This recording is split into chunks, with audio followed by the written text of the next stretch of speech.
Selamat tahun baru sahabat Alpetra Ministry, masih di suasana tahun baru 2025. Sahabat Alpetra, kita akan kembali sama-sama menambah wawasan agar iman kita menjadi kuat dengan pembahasan-pembahasan yang tentunya akan sangat bermanfaat bagi kita semua. Dan sahabat Alpetra Ministry, seperti biasa pada kesempatan kali ini ada Bapak Pendeta Dr. Herisia Halo yang akan membagikan kepada kita sesuatu. Nah, apakah yang dibagikannya itu? Baik, kita sapa terlebih dahulu Bang Heri. Shalom Bang. Shalom.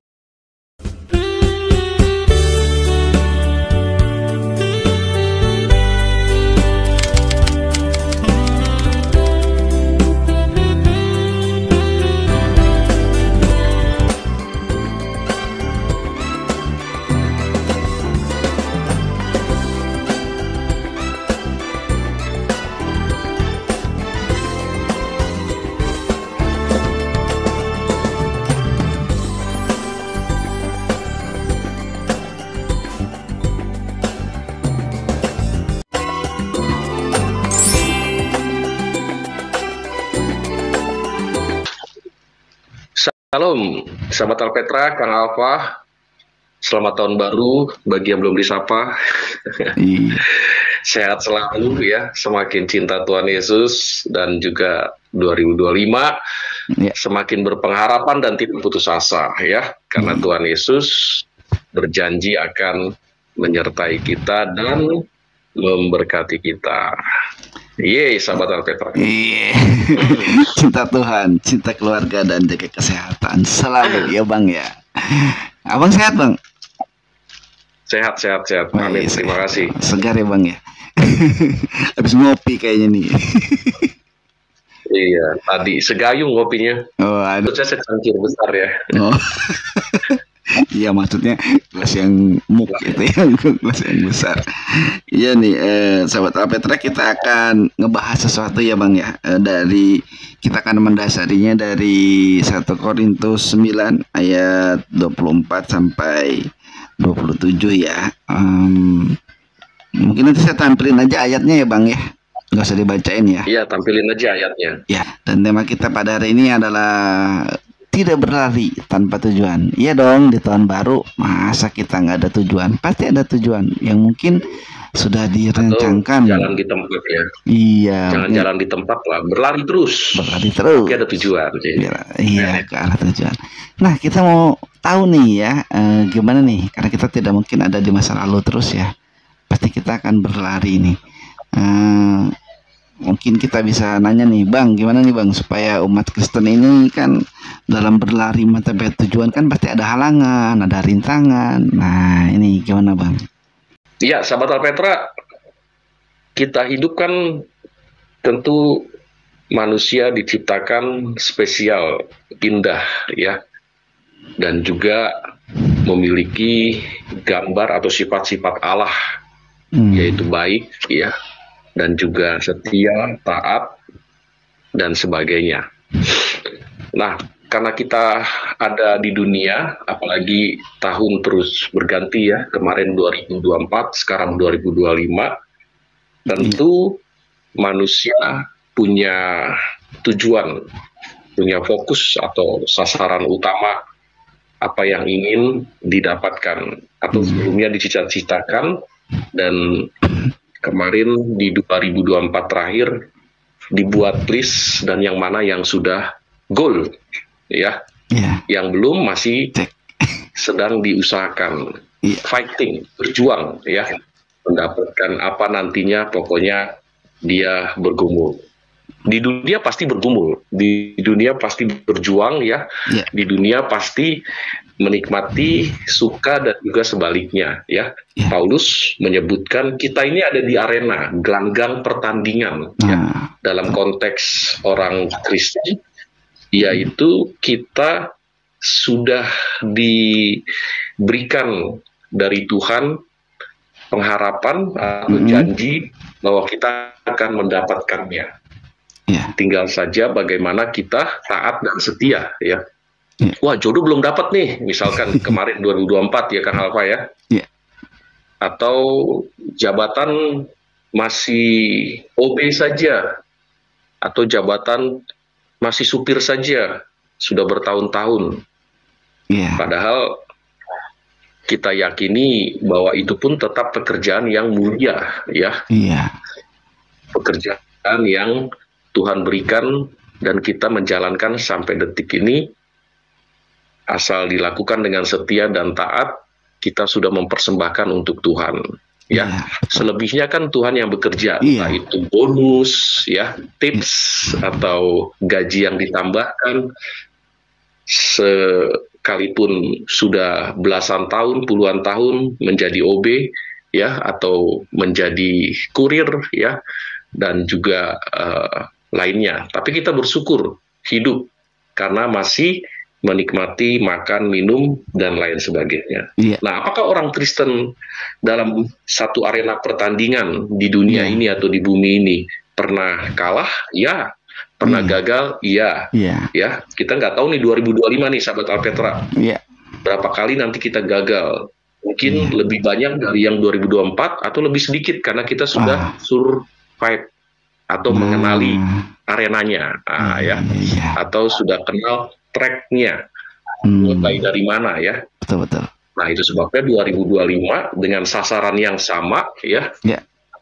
Ingin menikah, tentu dia tahu kriteria atau langkah-langkah yang harus dia lakukan. Yang dulu kriterianya terlalu 12 langkah, waduh, inilah menjadi 5 kriteria saja, ya. Yang penting hidup cukup, ya, siapapun pasangannya. Kecuali memang dipanggil untuk tidak menikah, kan ada, ya. Kan apa, ya, sahabat Alpetra. Nah, itu arena gelanggang, ya. Nah, Tuhan menjanjikan, ketuklah aku akan membuka, ya, dan dia akan memberikan apa yang kita minta. Tinggallah di dalamku, seperti itu. Sahabat Alpetra, jangan bandingkan dengan orang di luar Yesus, ya. Koruptor tetap semakin kaya, koruptor tetap semakin banyak duitnya, hartanya, dan juga depositonya, ya. Jangan bandingkan dengan mereka. Setiap orang, baik percaya kepada Kristus maupun di luar Yesus, punya arenanya masing-masing. Arenanya masing-masing. Tapi percayalah, dalam Alkitab ada banyak yang disebutkan oleh Tuhan Yesus, ya, dan juga oleh Paulus, nabi-nabi, bahwa Tuhan akan mencukupkan, ya.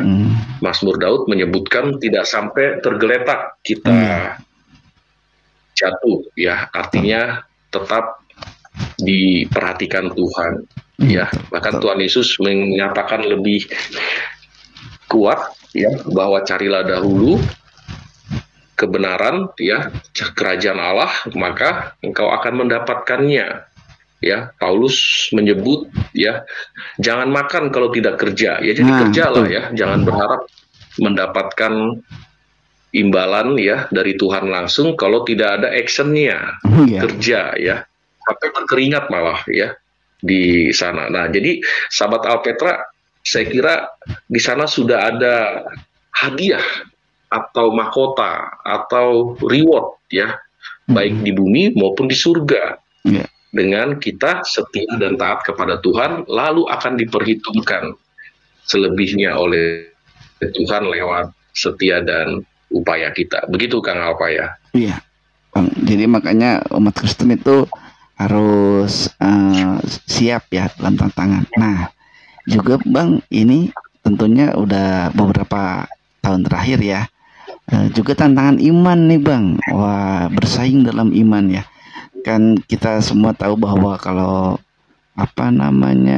level, mungkin kerohanian nggak ada levelnya, ya. Atau imannya lebih tinggi, abang, saya lebih rendah, atau si A lebih tinggi imannya, kan nggak ada gitu Bang. Nah, ini kalau bersaing dalam iman ini gimana Bang? Dalam persaingan iman atau tantangan iman, selagi kita hidup tentu akan ada hubungan yang kuat dengan iman kita, ya, sahabat Alpetra. Di dalam pekerjaan mungkin kita ditawarkan sesuatu yang menggiurkan apabila, ya, bisa apabila meninggalkan imannya, ya. Kan ada jabatan untuk mendapat tempat yang enak, ya, jabatan yang gaji melimpah, tapi tantangannya tanggalkan iman, kan begitu ya. Kalau supaya ada ya. Tantangannya tidak boleh menjadi Kristen. Nah itu. Atau keberatan imannya juga harus meninggalkan imannya. Ada pertimbangan-pertimbangan ya. Nah, saya kira yang kasih makan kan bukan perusahaan yang membuat kita hidup umur panjang, sejahtera, bukan tempat di mana kita bekerja yang menjadi prioritas utama. Tapi Tuhan sendiri ya. Yaitu Allah yang kita yakini di dalam Tuhan Yesus Kristus. Carilah ya, maka engkau akan mendapatkan ya, mintalah. Dan diimbau oleh Tuhan Yesus supaya kita mendapatkan rezeki ya, kelimpahan. Motif kita bukan uang materi ya, tapi kebenaran, tapi pertumbuhan iman, kedewasaan iman, ya. Karena kita yakin tidak mungkin orang benar atau orang yang beriman kepada Yesus dipermalukan, ya. Masa Tuhan gak perhitungkan setia atau ketaatan sahabat Alpetra selama ini, ya? Atau mungkin kita harus mengeluh dulu, Tuhan saya sudah setia, Tuhan saya sudah taat, Tuhan, saya sudah melakukan semua hukum Tuhan, seperti orang kaya dalam perumpamaan Tuhan Yesus. Lalu Yesus bilang jual hartamu. Konteksnya kan itu sudah kaya ya. Kalau kita lihat orang kaya ada yang dermawan, ada yang memberi untuk pekerjaan Tuhan. Tapi ada sebaliknya, pelit, kikir. Dia lupa bahwa Tuhan yang memberikan dia. Seperti itu. Nah, sahabat Alpetra ada di kategori yang mana? Ya. Mungkin ada di kategori yang masih menengah, ya, ikan tenaga kita, dana kita, uang kita untuk pekerjaan Tuhan, ya, tidak akan miskin, tidak akan terpuruk, ya, tapi tidak konyol, ya, tidak konyol di sini maksudnya bukan berarti kita tidak mengkalkulasi untuk sehari-hari makan, istri, anak, dan lain sebagainya. Artinya, apa yang kita sudah kerjakan dalam arena pertandingan, dalam gelanggang, pasti ada mahkota, ya, sebagai supir, sebagai OB, sebagai manajer, sebagai guru, sebagai dosen, sebagai ASN, dan lain sebagainya. Kerjakan saja, tapi dengan taat dan takut akan Tuhan. Tantangannya, banyak tadi yang saya sebutkan. Kamu mau nggak naik gaji asalkan kamu nggak boleh ke gereja? Karena hari Minggu juga harus kerja. Wah, itu berat kan, sahabat Alpetra? Kamu mau nggak kamu akan dapat kedudukan yang hebat karena kerja kamu luar biasa, tapi kamu harus tinggalkan iman. Atau komisaris atau pemilik perusahaan bilang, kamu mau nggak sama putri saya atau putra saya? Nanti dari keluarga. Pewaris tunggal. Pewaris tunggal, ya kan? Nah, ini tantangan iman, Kang Alpa, ya. Tantangan iman berat sekali. 2025 semakin ribet kualifikasi pekerjaan, ya. Begitu, Kang. Iya, Bang. Nah, karena udah menyangkut ke situ ya, Bang, tentang iman ini gitu.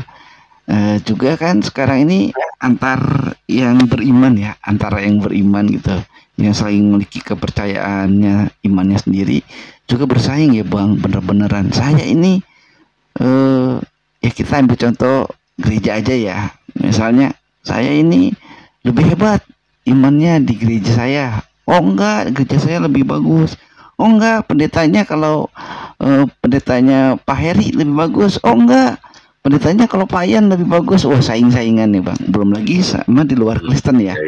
Kan menonjol akhir-akhir ini. Saya yang paling benar, kamu yang salah. Nah, itu bersaing dalam imannya sampai gitu ya, Bang, karena ini di gelanggang yang luas ya. Senioritas ya, ada unsur senioritas juga jadi dominan dalam masalah dalam satu pelayanan ya atau satu pekerjaan di perusahaan dan lain sebagainya. Itu dilema kita mau ikut yang mana sebagai bawahan ya. Seperti itu. Mungkin ini tadi kata Bang ya, pokoknya berpegang aja pada iman kepada Alkitab ya Bang ya, kepada Tuhan Yesus gitu. Ya, karena kan hidup kita nggak hanya dari makan dan minum aja ya, banyak hal. Tadi bahkan Abang bilang kalaupun berlebihan ya mungkin bisa berbagi ya. Kalau nggak berbagi berarti pelit. Itu tadi.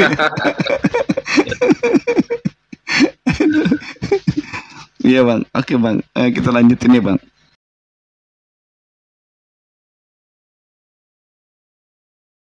Kalau dari di Korintus ini ya Bang, kan tiap orang itu ngambil bagian dalam pertandingan ya Bang ya. Berarti ada yang prioritas juga dong Bang. Kan kalau tiap-tiap masih ngambil bagian berarti ada prioritas. Nah ini gimana Bang? Sesuai dengan tagline kita Bang. Wah, prioritasnya cinta Tuhan, cinta keluarga, jaga kesehatan. Nah mungkin bisa dijabarin Bang sedikit dari hal ini. Iya, sahabat Alpetra, saya kira keluarga menjadi hal yang utama ya. Kalau dia cinta Tuhan, pasti dia akan mencintai keluarganya. Ya, karena Tuhan sendiri yang memerintahkan supaya keluarga menjadi, bagi yang sudah menikah ya, menjadi poin utama yang diperhatikan atau dari dalam terlebih dulu ya, baru sesama ya. Yang punya istri atau yang punya suami ya, itu menjadi pasangan seumur hidup ya, menua bersama, saling mencintai bersama ya, dan mengasihi bersama. Jangan ada perceraian, konflik nggak apa-apa, tapi dengan maksud memperkuat hubungan, relasi, dan juga menambah pengenalan, intimasi ya, yang mendalam satu dengan lainnya, sesama suami dan istri ya. Kalau anak kan nanti akan meninggalkan orang tua ya, kalau istri terus menjadi penopang ya, istri terus menjadi pendamping, begitu juga sebaliknya suami menjaga dan melindungi ya sang istri, menua bersama ya sampai itu sebabnya dalam iman Kristen memang perceraian tidak diizinkan ya. Betul. Tapi banyak itu yang cerai, itu orang yang mengkhianati janji Tuhan ya. Tuhan sudah satukan tapi diceraikan. Padahal terus di Alkitab ya nggak boleh ya gitu. Memang harus saling ya Bang. Saya kira, iya betul Kang Alpa ya. Sahabat Alpetra, kalau kita sudah berkeluarga atau belum berkeluarga dan hidup di dalam Yesus ya, tentu keluarga menjadi prioritas utama. Saya kan belum menikah ya, cintailah orang tuamu, papamu, mamamu. Saya kan masih single, saya masih sendiri. Mereka wakil Allah, mereka wakil Tuhan untuk menasihati kamu. Ya, kalau pengen jodoh, sharing dong, jangan sharingnya kepada orang yang di luar Yesus. Ya. Nanti pacarannya jadi kacau. Nah ini bagi sahabat Alpetra yang masih single, belum mendapatkan jodoh. Orang tua menjadi jawaban utama, karena kita yakini. Tapi kan mereka belum di dalam Yesus, belum dalam Tuhan, dan mereka masih belum bertobat. Yakini bahwa Tuhan bekerja lewat nasihat orang yang belum mengenal Kristus, ya, atau bisa juga dengan pendeta sebagai wakil orang tua di gereja, ya, pengetahuan. Jangan kita memutuskan seenaknya. Itu sebabnya boleh kok menikah dengan yang tidak seiman. Jangan begitu ya, sahabat Alpetra ya. Kasian nanti punya anak, anaknya bingung. Udah dua keyakinan. Bingung lah. Bingung. Nah, jadi lebih baik yang seiman ya. Bahkan ditekankan secara keras, jangan yang tidak seiman ya. Sepadan. Selain seiman, sepadan ya. Sepadan itu harus lebih kurang usianya tidak jauh ya, pendidikan juga tidak jauh ya. Jangan jauh sekali yang sudah kakek-kakek, nenek-nenek karena duitnya banyak. Nah, itu justru yang menciptakan masalah kita sendiri ya. Gelanggangnya sudah Tuhan sediakan arenanya ya. Tetapi orang-orang yang kita hadapi, kita sendiri yang menciptakan, kita sendiri yang membuat batu atau juga sandungan sendiri sehingga kita bertambah beban untuk fight, berjuang ya. Padahal pengen dapat mahkota nih, tapi karena kita maunya sendiri ya, yaitu dengan cara atau contoh memilih jodoh yang tidak seiman ya, atau mengambil pekerjaan atau jabatan yang baru harus meninggalkan imannya, nah itu jadi masalah ya. Bukan mahkota yang kita dapat ya, tapi justru duri ya, atau racun ya. Bahkan kita jadi toksik ya, meracuni orang lain ya. Lihat nih, saya nih ya sudah mendapatkan banyak kemajuan ya, kemajuan pekerjaan, banyak dapat duit dan lain sebagainya. Ya, ikutin aja cara saya ya. Nggak penting itu gereja, nggak penting itu rohani atau keselamatan ya. Nggak penting. Yang penting kan kita menikmati yang di dunia ya. Ya, ini sudah kita katakan keliru ya, sahabat Apeta. Begitu Kang Alfa ya. Nah Bang, tadi kan juga Abang sebutin ya, bisa cari jodoh atau mungkin lagi cari jabatan baru atau mungkin ada tujuan lain ya dalam perkembangan kehidupan ya, mungkin dalam dinamika kehidupannya gitu, entah yang cari jodoh. Ini kan kita kan juga harus berlari ya Bang. Bukan tanpa tujuan ya, tapi kan ada tujuannya, misalnya pengen dapat jodoh atau pengen dapat kehidupan yang lebih baik gitu, dan juga ada persaingannya. Nanti kalau sendirian nggak ada persaingan, nggak ada ini, nanti jadi salah kaprah juga. Masa bertanding sendiri, bertanding atau bersaing sendiri kan nggak mungkin. Pialanya buat sendiri, bertanding sendiri, di gelanggang lari sendiri, muter sendiri gitu. Nah ini memang diperlukan kita itu berlari ya. Kalau saya sama Abang tuh biasanya gaskeun, bahasa Jepang ya Bang. Ayo gaskeun ya. Tapi kita gaskeun bukan tanpa tujuan ya. Kita berlari nih di tahun 2025 ini, kita akan berlari nih Alpeta Ministry ini. Saya sama Abang sama semua yang di Alpeta ini kan berlari dengan tujuan supaya Injil semakin tersebar ke seluruh pelosok dan semakin banyak orang mendengar Tuhan Yesus Kristus adalah juru selamat yang betul-betul menyelamatkan kita dari dosa dan menjamin kita masuk surga.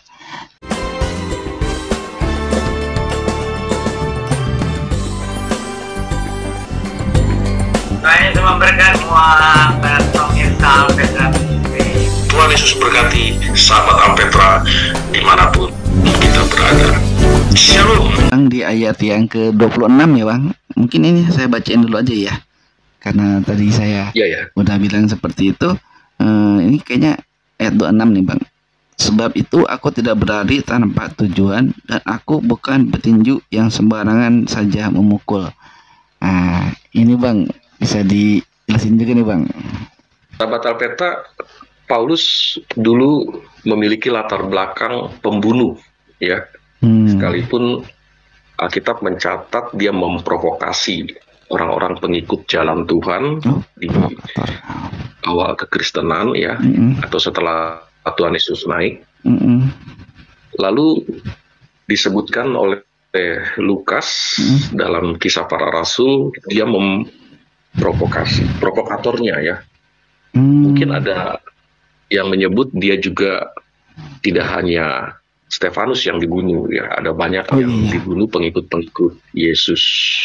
Kenapa? Karena di dalam pemikiran dia yang selama ini dia belajar dari gurunya Gamaliel, menurut penafsiran dia ya, karena tidak sesuai dengan filosofi Yahudi, disingkirkan bisa ya, bahkan dianggap kafir begitu ya. Jadi Paulus juga mengkafir-kafirkan. Tapi setelah dia berjumpa dengan Yesus ya, dia melupakan semua yang ada di belakangnya, masa lalunya ya. Dia melupakan kemampuan dia menafsir kitab suci, ya. Dia melupakan secara gelar akademisnya, latar belakang kedudukannya sebagai orang terhormat di Roma, di Rum, ya. Bahkan dia menyebut dia warga Rum, ya, warga Roma. Warga Roma, ya. Karena buat dia penting adalah mengenal Allah, kuasa dan kebangkitannya, ya. Dalam salah satu surat, ya, yaitu Filipi, dia menyebut, aku mengenal kuasa dan kebangkitannya, kematian dan kebangkitannya, ya. Jadi sahabat Apetra, tujuan kita hidup tentunya supaya kita mengenal Allah, ya. Di sana kita dapat memahami sifat dan kehendak Allah, ya. Karena sekarang di Alkitab, karena sekarang di tangan kita sudah ada Alkitab, ya kita baca, lalu kita mengenal lewat Alkitab, bukan mengenal kata orang, ya. Ada orang yang mendapat mimpi, ada orang yang mendapat pernyataan-pernyataan ilahi, lalu kita semudah itu gampang menerimanya. Tidak, cukup hanya dari Alkitab, ya. Kalau dulu bagaimana mengenal Allah, Paulus, Alkitab belum ditulis, belum dicetak karena dia rasul, ya, dan juga dia dekat dengan murid-murid Yesus pada waktu Yesus masih hidup, dan dia juga membaca kitab-kitab perjanjian lama. Dia mengenal sang Mesias yang dijanjikan itu, yaitu Yesus yang dia berjumpa saat menuju ke Damsyik. Saulus, Saulus, mengapa engkau menganiaya aku? Tuhan, tiba-tiba gitu ya, Tuhan, ya, hatinya langsung terbuka. Nah, selain tujuan kita mengenal Allah, ya, berjuang, ya, atau dalam pertandingan itu, kita juga dapat menjadi serupa. Sahabat Alpeta, orang yang di luar Yesus, dia tidak paham ini, ya. Dia tidak paham apa yang harus dilakukan. Dia hidup, diciptakan Tuhan di bumi ini, ya, lewat keturunan yang dilahirkan dari orang tuanya, ya, tapi dia nggak melakukan apa-apa. Nah, itu dia sama saja menghina Tuhan, ya. Seharusnya dia hidup mengenal Allah, seharusnya dia hidup mengenal penciptanya, ya, seperti kitab Pengkhotbah, hai pemuda, begitu ya, dalam pasal yang ke 12, ya, hai pemuda, kita Pengkhotbah, ya, ingatlah penciptamu. Sahabat Alpetra, ya, baik tua, muda, ya, remaja, kecil, ingat penciptamu, ya, karena Tuhan memberikan roh kepada kita setelah kita dibuahi oleh orang tua atau keturunan kita. Jangan sampai ada yang mengatakan, saya tidak ingin atau tidak pernah mau dilahirkan ke dunia ini. Nah, itu konsep yang bodoh sebenarnya, ya. Ada orang yang sampai mengatakan, ya, sahabat Alpeta, saya tidak pernah mau dilahirkan di dunia ini, ya. Kembalikan saya, begitu, ya. Saya tidak pernah mau jadi miskin, saya tidak pernah mau jadi orang yang tidak berdaya, ya, dilahirkan cacat dan lain sebagainya. Itu kan akibat dosa, ya, efek dosa, sehingga harus terjadi seperti itu, ya. Tapi kalau kita mengenal Allah kita bersyukur dengan apa yang Tuhan ciptakan, berikan, hadirkan berkat ke kita, ya. Itu bukti bahwa tujuan kita tercapai atau sedang dalam perjalanan untuk ke sana, yaitu menjadi serupa dengan Kristus, karena kita, ya, karena kita sudah diselamatkan. Lalu tujuan hidup kita melayani sesama kita, ya, melayani sesama kita, baik mereka yang di dalam maupun di luar Yesus, ya, berbagi seperti itu, seperti yang Yesus lakukan juga, artinya maskul, belas kasihan dan lainnya, ya, sehingga pertumbuhan rohani kita lewat menjalankan tujuan hidup, ya. Ada orang tujuan hidupnya ingin jadi kaya, boleh, silakan, ya. Lalu tujuan hidupnya menjadi populer, terkenal, menjadi pemimpin hebat, ya, sehingga bisa dikenal banyak orang, boleh, silakan, ya. Tapi itu baru hanya memuaskan dirimu. Sudahkah engkau memuaskan Tuhan?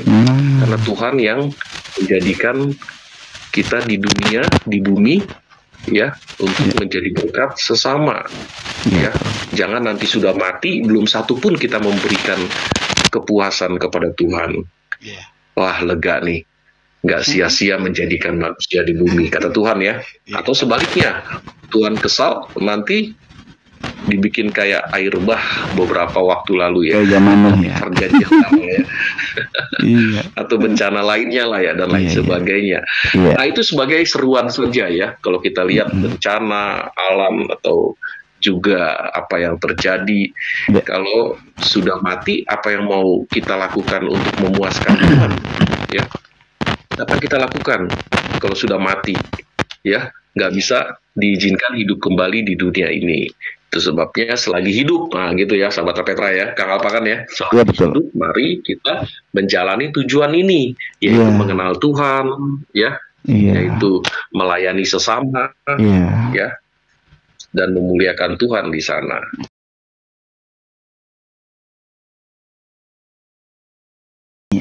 Sahabat Petra punya tujuan ya, dan siap lari nih untuk mencapai tujuannya. Jangan sudah 2024 lewat, 2025 kita berlari tapi tanpa tujuan, capek-capek ya. Nah, sama juga halnya ya dengan kami di Alpetra juga.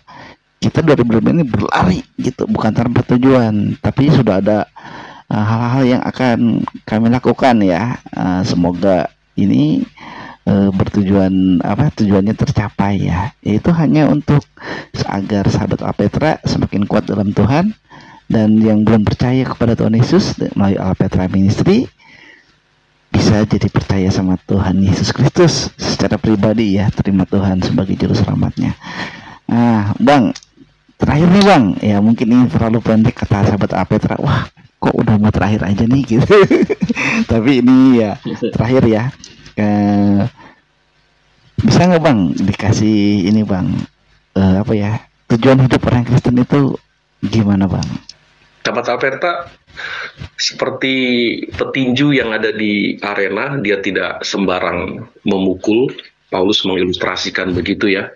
Begitu juga kita sebagai player di lapangan sepak bola, apapun posisi kita ya, sebagai striker, center back ya, atau juga pemain tengah, tentu punya tujuan bagaimana dapat memenangkan ya, memenangkan. Mungkin bukan untuk mencetak gol tujuannya, tapi memenangkan. Siapapun yang akan mencetak, pasti asisnya atau pemberiannya dari belakang atau dari pemain tengah dan lain sebagainya. Begitu juga yang kita hadapi di tahun 2025 ini ya. Milikilah strategi baru untuk mencapai tujuan. Seperti apa itu? Misalkan kita sudah merasa cukup dalam satu pekerjaan di perusahaan yang mungkin kita merasa tidak ada kemajuan dan lain sebagainya. Lalu kita melek dan sadar bahwa usia kita masih cukup bersaing di perusahaan lain. Oke, silakan ya. Tapi jangan kita tinggalkan dulu, setelah kita dapat baru kita tinggalkan dan gajinya jauh lebih baik. Make sense nggak? Make sense ya. Rasionalis ya, akal sehat, jelas, silakan ya. Tapi kita juga bisa memperbaiki diri dengan menambah skill, kemampuan ya. Ada banyak motivator, advisor ya, yang memberikan masukan-masukan kalau kita akses atau lihat di medsos, ada baiknya ya. Bagaimana cara memberikan menyimak untuk meraih cita-cita atau juga pendapatan ya, seperti itu yang kita tidak dapatkan sebelumnya di 2004. Begitu juga kita mengatur ya. Tadi saya menyebut mendaftarkan apa yang sudah tercapai, apa yang belum dan lain sebagainya. Yang belum dan menurut kita mungkin nggak mungkin ya, karena faktor lainnya ya, bisa karena persaingan yang tidak memungkinkan, tapi ada sisi lain ya, seperti itu. Misalkan dengan usaha sendiri ya. Kalau kita lihat sekarang banyak pengusaha atau mereka keluar dari perusahaan sebelumnya lalu dia usaha sendiri ya. Tapi sekarang dengan online ya, dan lain sebagainya. Nah, semua ya, apapun ya, tapi kalau kita tidak libatkan Tuhan ya sebagai penguasa di bumi ya, sebagai juga penguasa di surga, saya kira akan sia-sia ya. Kuasa firman Tuhan, carilah dahulu kerajaan Allah dan kebenarannya. Kalau kita jalankan itu sepanjang kita di bumi ini, tentu akan ada manfaatnya ya. Dan juga Tuhan pasti perhitungkan. Apa iya Tuhan nggak perhitungkan kita ya? Air mata kita, sujud kita, puasa kita ya, kalau sahabat Petra puasa, setia kita di gereja, apa iya Tuhan tidak perhitungkan? Saya kira pasti perhitungkan lah ya, dan Tuhan sanggupi di sana. Apalagi kita punya relasi ya yang kita bangun ya di daftar phonebook kita, HP kita ya, atau relasi yang kita dapatkan di gereja ya. Di gereja kan banyak pengusaha-pengusaha ya. Itu sebabnya Tuhan pasti sanggupi ya, mampukan lewat komunikasi kita dengan orang-orang hebat di gereja yang sudah Tuhan jamah hatinya ya, supaya kita bisa diterima di perusahaannya, di tempat pekerjaan dan lain sebagainya ya. Cuma masalahnya kita nggak mau join ke gereja ya, betul ya kalau ya. Cuma masalahnya kita meninggalkan komunikasi kita atau peribadatan kita, keanggotaan gereja kita ya. Gereja itu penting loh, percaya deh ya, karena itu komunitas. Betul ya, Kang apa ya? Komunitas yang dapat membantu ya, menguatkan juga. Dan juga ada networkingnya, jejaringnya ya. Seperti itu. Nah, itu penting sahabat Petra, Kang apa ya? Iya. Nah, itu ya yang dijabarkan tadi oleh Bang Heri itu sebagai sekaligus closing statement dari Bang Heri di perjumpaan kali ini ya. Baik sahabat Petra ya, bukan kita tidak kangen, bukan setahun ya nggak ketemu ya, 2024 apa 2025 setahun nggak ketemu ya. Setahun ya. Iya. Tapi cuma lompat doang ya. Iya. Untuk episode kali ini di edisi yang baru di minggu pertama Januari 2025 kita cukupkan sampai sekian, dan jangan lupa yang belum subscribe dulu ya, dan juga yang sudah subscribe tolong dibantu di share supaya banyak orang yang bisa ikut mendengarkan firman Tuhan, kebenaran firman Tuhan, penguatan iman dari Bang Heri atau dari narasumber lainnya. Nah sahabat Petra, jangan juga sampai ketinggalan, nanti ada live streaming ya yang kita adakan itu hari Senin, tapi tidak tiap hari Senin, itu minggu sekali ya, bisa pagi bisa malam, jadi stay tune aja dengan narasumber kita tentunya Bang Heri, jadi bisa apa Bang namanya, interaksi ya Bang ya, kita ya sama sahabat Petra. Baik sahabat Petra, sampai sini pertemuan kita. Salam cinta Tuhan, cinta keluarga, jaga kesehatan. Shalom Maranatha. Terima kasih Bang. Shalom Maranatha sahabat Petra. Terima kasih.